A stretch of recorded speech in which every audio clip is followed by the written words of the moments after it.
JAC chairman Telangana state BC तबकात K Ganesh चारी ने media से बात करते हुए कहा कि वज़ीर आला के चंद्रशेखर राव ने तेलंगाना तासीस के दहाई तकरीबात के दौरान पेशरो तबकात की फलाह बहबूद के इक़दाम करने का ऐलान किया है, जो काबिल मुबारकबाद हैं। उन्होंने कहा कि पेशरो तबकात को हुकूमत की जानिब से 1 लाख रुपए की माली इमदाद दी जा रही है। उन्होंने हुकूमत से मुतालबा किया कि वो पेशेवर तबकात को दी जाने वाली माली इमदाद 1 लाख से बढ़ाकर 5 लाख कर दिया जाए।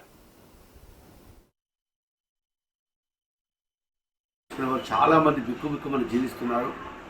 వాళ్ళని ఆదుకోవాలనే ఆలోచనతోటి ₹1,00,000 వరకు మళ్ళీ దాన్ని రిఫండబుల్ మళ్ళీ కట్టకుండా మరి ఆ డబ్బుతోటి ఆధునిక మిషన్ కొనుక్కొని మీరు జీవనోపాధి పొందాలని చెప్పి ముఖ్యమంత్రి గారు మంచి నిర్ణయం, చారిత్రాత్మకమైన నిర్ణయం తీసుకున్నారు.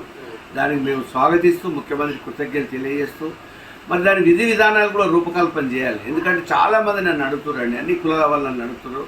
పూసల కులస్తులు కానీ, నాయ బ్రాహ్మణులు కానీ, రజకులు కానీ, విశ్వబ్రాహ్మణులు కానీ, విశ్వబ్రాహ్మణ కులానికి చెందినవాడిని, అయితే విశ్వబ్రాహ్మణులు కానీ రోజు ఫోన్లు వస్తున్నాయి సార్. దాని విధి విధానం మరి గంగుల కమలాకర్ గారిని, శ్రీనివాస్ గౌడ్ గారిని, శ్రీనివాస్ యాదవ్ గారిని మరి దానికి ఒక కమిటీ వేయడం జరిగింది. ఆ కమిటీ వాళ్ళు కూడా విధి విధానాలు ప్రతి కులం నుంచి కొంతమంది పిలిచి మీటింగ్ పెట్టి మరి దాని విధి విధానాలు గతంలో ముఖ్యమంత్రి గారు చేసిన వాళ్ళు కూడా మమ్మల్ని పిలిచారు.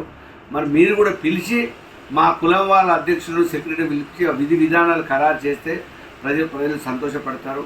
మరి ఎందుకంటే ఊర్లలో చాలామంది ఈ చేతి వృత్తులు చేయుత లేక చాలా